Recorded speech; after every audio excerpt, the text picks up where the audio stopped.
Hey, Magic fans, welcome back. This is your captain speaking here on a sleepy Thursday. I gotta be up early. Bleh. So, Capnclyde here on Capnclyde's MTG. Seatbacks, trade tables in a full upright position as we head off into the next day of spoilers for Crimson Vow. We got some sweet mythics and some sweet cards to talk about. Before we get started, like, subscribe, hit that notification bell, put some comments down below, help feed the algorithm for YouTube. Help get the channel some views. If you want to throw a little money my way, in the description is a link to the eBay page where I sell Magic the Gathering cards and other game accessories, and a link to in the description to my email in case you want to buy a couple boxes I currently have up. I have Double Master box available and two Modern Horizons 2 boxes available. I'll open them for you on the channel. Free shipping to you. Price in the description as of today. So, without further ado, let's check out the sweetness. Lantern of the Lost, one colorless artifact. When it enters the battlefield, exile target card from graveyard. Not bad.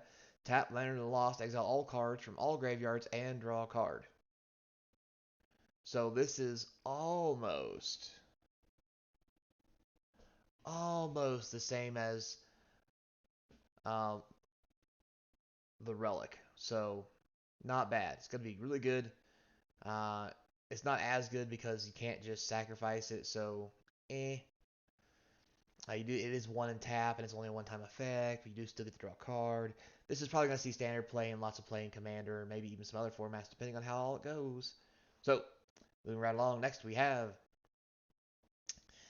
whatever that means. And it actually means the Ill-Tempered Hermit. So, 2 red and 2, you get a 3/3 human werewolf. When it is dealt damage, it deals that much damage to any target. That's pretty sweet. For a red and 1, the Hermit gets +2/+0 till end of turn.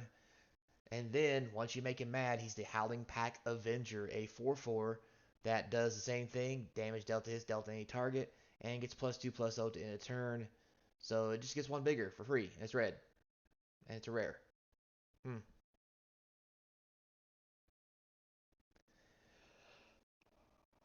Oh, wait, I'm sorry. Howling Pack Avenger, when the permanent you control is dealt damage. That's any permanent. Wow, that's planeswalkers or anything else. That's pretty sweet. So yeah, that might get to see some play. Definitely going to be great in limited format and commander. Probably will see some definite standard play. That's probably as far as it's going to go unless it sneaks its way into Pioneer. Next here we have the Forbidding Statue and the Forbidding Thresher. So the Forbidding Statue is an artifact construct for 3. It's a 1/2 that you can tap, add 1 mana of any color, and put an Omen counter on it. At the beginning of your end step, if there are 3 more Omen counters on it, you get to untap it and transform it. When you untap and transform it, at the beginning of your pre-combat main phase, you get 1 mana of any color, and it's a 5/5, so not bad. Basically, play something for 3, and then on turn 5, it becomes a 5/5 and can swing. So this is gonna be a great card for limited. I definitely see this being halfway decent for standard just because of what it does. But we'll have to wait and see. Now, and definitely, this is going to be great for Commander because it's a mana rock, it's a creature, it does it all. It slices, it dices, it makes julienne fries. So, moving right along. That's right, Kaygegeist Hunter is back. We have another black-white one, 3 mana, 3 loyalty planeswalker. Ugh. Creature you control gain death touch in a turn, put a +1/+1 counter on top, on up to 1 target creature token you control. So that makes it a little better as it says token. Until end of turn, if one or more tokens will be created under your control, twice that many are created instead. Okay. -6, exile all cards from all graveyards. Create a 1/1 flying creature token for each card exiled this way. This is going to be the commander player's dream in any black-white deck. Definitely going to be great in limited and may see some standard play. And who knows, this might sneak into modern. It is cheap enough and it may do enough. So we'll have to wait and see for that. Next, moving right along, we have the Welcoming Vampire. It's a white and 2 for a 2/3 flyer. Whenever one or more creatures with power 2 or less enter the battlefield under your control, draw a card. This ability triggers only once per turn. That's really good for white. This is going to be a staple in all the white weenie decks because it just lets you draw a card. It's basically this is Mentor of the Meek without the pay the mana. This is nuts. Not only does it once each turn, so there's that. But I mean, grand scheme of things, casting cards that just give you free cards are still just free cards. Gonna be great in limited and standard, I believe. Definitely pioneer. May make an appearance in modern, but since it's a vampire, not a human, it might not. So we'll have to wait and see about that. Next, moving along, we have a sweet alternate border, Orderic the Blood Curse. It's a white, red, and 1 for a 3/3. Legendary Vampire Soldier. When he enters the battlefield, create X blood tokens, where X is the number of abilities from among flying, first strike, double strike, death touch, haste, hexproof, indestructible, lifelink, menace, reach, trample, and vigilance found among creatures you control. Interesting. Um, I mean, it's fine. I don't think it's going to be all that great because itself doesn't have anything um, to trigger itself, so it's mainly just a 3/3. Eh, not too bad. Probably be fine in limited. Unholy Office again. One white for 1/2 with vigilance. Not terrible. White and 4. Put a +1/+1 counter on him. Um, Too much mana to get the ability off. Probably won't see any play except for the limited format, but it is a good limited card, so don't count it out. Next, we have the Howling Moon. Why is this green? Anyway, it's a green and 2. At the beginning of combat on your turn, target wolf or werewolf gets +2/+2 to end of turn. Whenever an opponent casts their second spell each turn, create a green 2/2 wolf. This is going to definitely see standard play and definitely see limited play. Um, Pioneer may see this as well. It is low enough to make it into modern, but I just don't think it does enough. And unless werewolves become a thing in modern, nah. Now Commander's gonna love this card. Just saying. Next here we have Hullbreaker Horror. That's a giant crab. So for 2 blue and 5, you get a 7/8 with flash. It can't be countered. Sweet Jesus. And return target spell you don't control to its owner's hands. Return target non-land permanent to its owner's hands. It's fine. It can still be killed, but you can kind of use it like a remand without drawing a card. If something is in play, you can still make them pick it up. But it is 7 mana for a 7/8. Probably just limited play. I don't think it's going to do anything else. Except for Commander, because Commander loves stuff like that. So the Bride's Gown, a white and 1. Equipped creature gets +2/+0. If it gets an additional 0 and 2. And has first strike as long as the equipment named Groom's Refinery is attached to a creature you control. Very nice. Not really going to do anything, but it will be great for limited. Moving along, here we have the Panicked Spectator. For a white and 1, you get a human peasant that whenever Panicked Spectator or another creature you control dies, you gain a life. At the beginning of your end step, if you have gained 3 or more life this turn, you get to transform him, which he then becomes the Giggling Culprit. Human creature rogue. When Giggling Culprit or another creature you control dies, you gain 1 life. Except also for 1 and a black, the culprit gains death touch till end of turn. Starts as a 2/2 for 2, ends up a 3/5 with a big butt, so you can death touch everything. Seems pretty sweet. Definitely got to be real great in limited. Probably won't see too much standard play. We'll probably see a little bit of action in Commander. Next here we have Blood Tithe Harvester. So for red and black, you get a 3/2, which is already good. When it enters the battlefield, you create a blood token.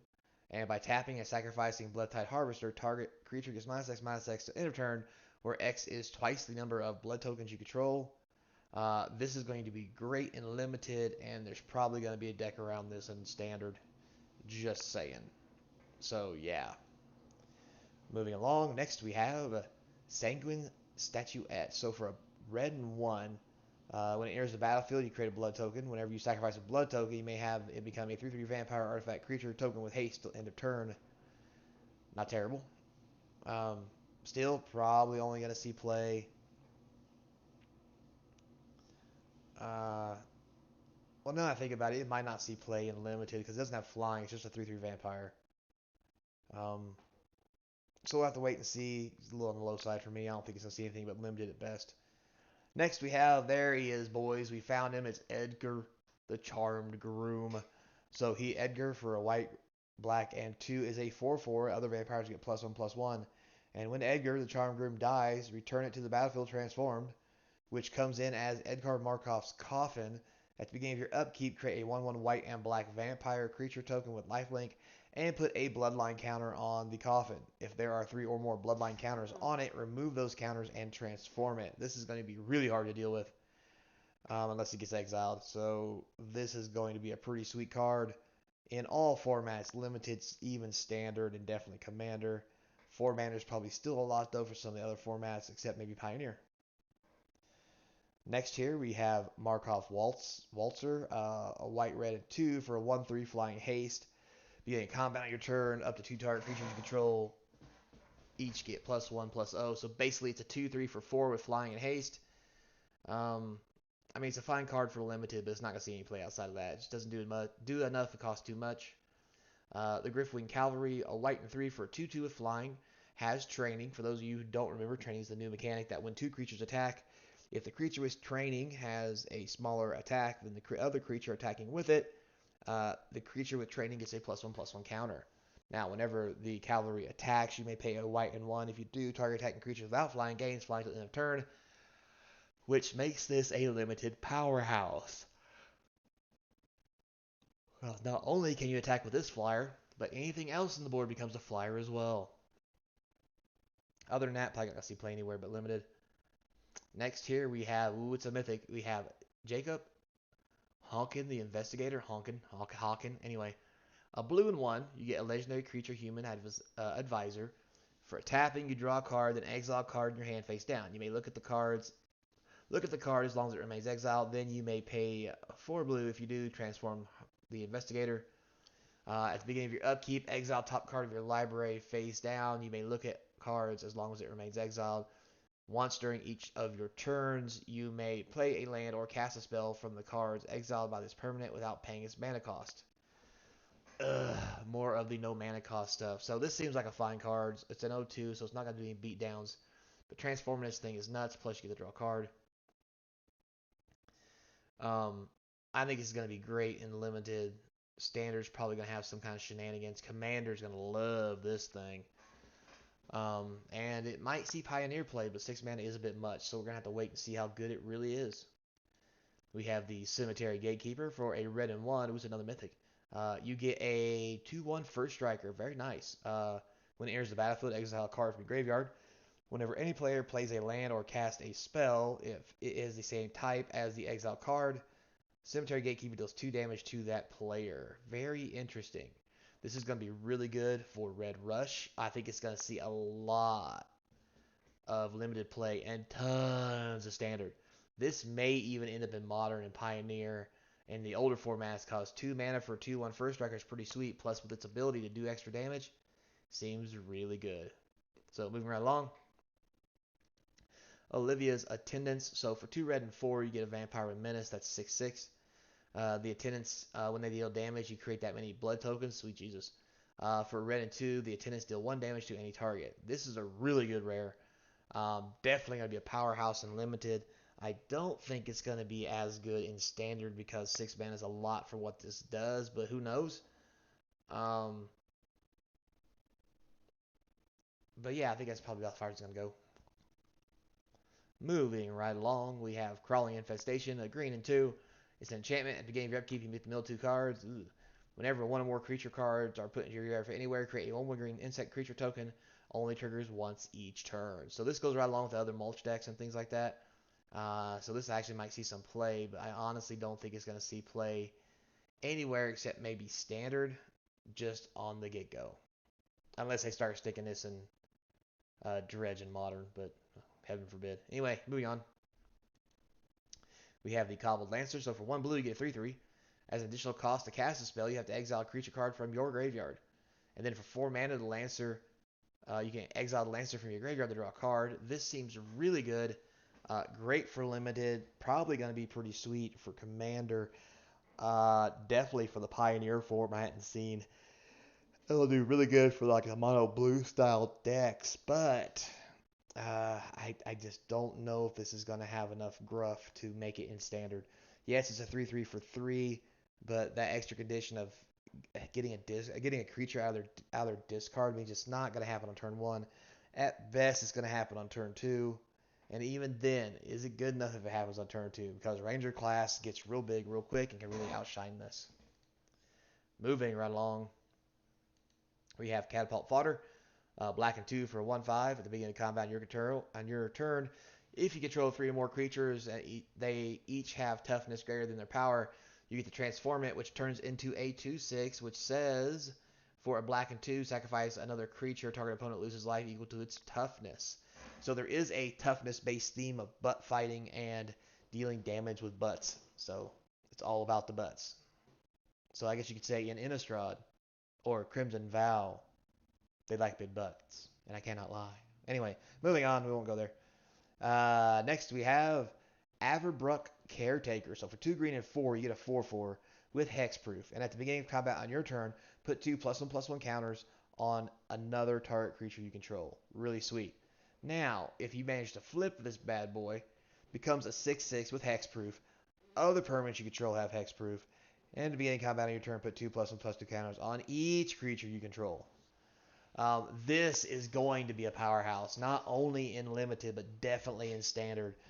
This is going to be right up there fighting for slots, like Tovar's Packmaster or whatever it's called. It's going to be a huge card in Commander, so you might want to pick these up if they're still cheap. Moving right along.